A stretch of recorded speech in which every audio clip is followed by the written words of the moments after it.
Coming up on 8:34, it's time now for Keller at Large. Jon Keller sits down with Governor Charlie Baker for part 2 of his interview.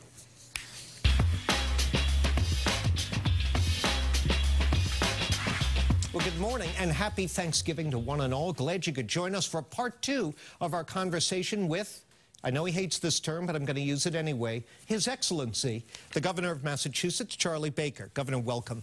Hi, John. Good to have you here. Happy Thanksgiving to you and yours. Same to you. Appreciate it. So, I don't know if you knew this, but next year is 2018 in Europe for re-election.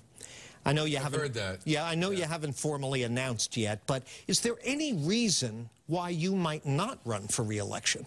Well, I think the most important thing for us to focus on is the day job, which I think we've done a pretty good job of doing over the past 3 years. I mean, the Lieutenant Governor and I have always said campaigns are contests, but governing is about the work. And we have good relationships with our colleagues on both sides of the aisle, good relationships with our colleagues in local government.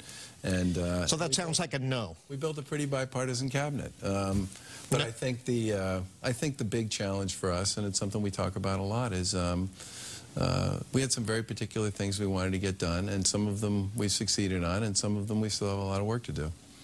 Okay, so you will be running then? Karen and I said we'd make an announcement sometime this fall, and we will. Okay. So in the past, Republican candidates for governor, I think you included, have made the case that having a Republican in that office provides a badly needed check on an overwhelmingly Democratic legislature and constitutional officers and so forth, and that it also gives us some badly needed clout when there's a Republican in the White House, that they might listen more to a fellow Republican. But given how you've promoted yourself as a nonpartisan leader, essentially, and you've also broken repeatedly with the Republicans in Washington over major policy issues, are you no longer making those arguments?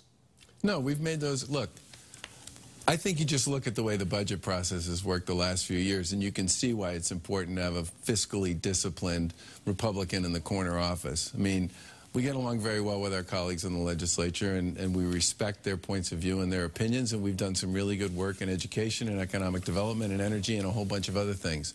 But for the last few years, the whole question about spending versus revenue is one where we have really had to put the brakes on over and over and over again on the spending side, and to push people a little bit into some of the conversations around reform. And in some cases, we've been very successful on the reform piece, on others not so much. But I think it makes a huge difference to have a fiscally disciplined approach to the way we manage the corner office, and to have that competition of ideas and points of view, especially when it comes to taxing and spending. It's always tough for a Republican to win here statewide. You barely eked it out 3 years ago. We prefer to think of it as a, yeah, you're right. Okay. There's no place I can go. Okay. So, given what appears to be, based on the results in Virginia and the polling nationally, some serious damage that's been done to the Republican brand over the last year or so, does that heighten your concern about your margin of error and about what it means to have the R next to your name next fall? I actually think most people in Massachusetts, based on what I hear when I'm out and about, judge the work that Karen and I and our team are doing based on our performance. And when I talk to people in Western Mass about bringing last-mile, high-speed internet to those 50 communities out there that don't have it, they don't really talk much about whether we're Republicans or Democrats. They just talk about the fact that we're taking seriously a very big problem of theirs. Same goes with the coastal communities. Same thing with the fact that we've managed to whittle the number of homeless families in hotels and motels from 1,500 down to a small number. Yeah. What people want more than anything, John, is they want their government to work. And I hear all the time from people that, that they appreciate the fact that that's the way we choose to do this job.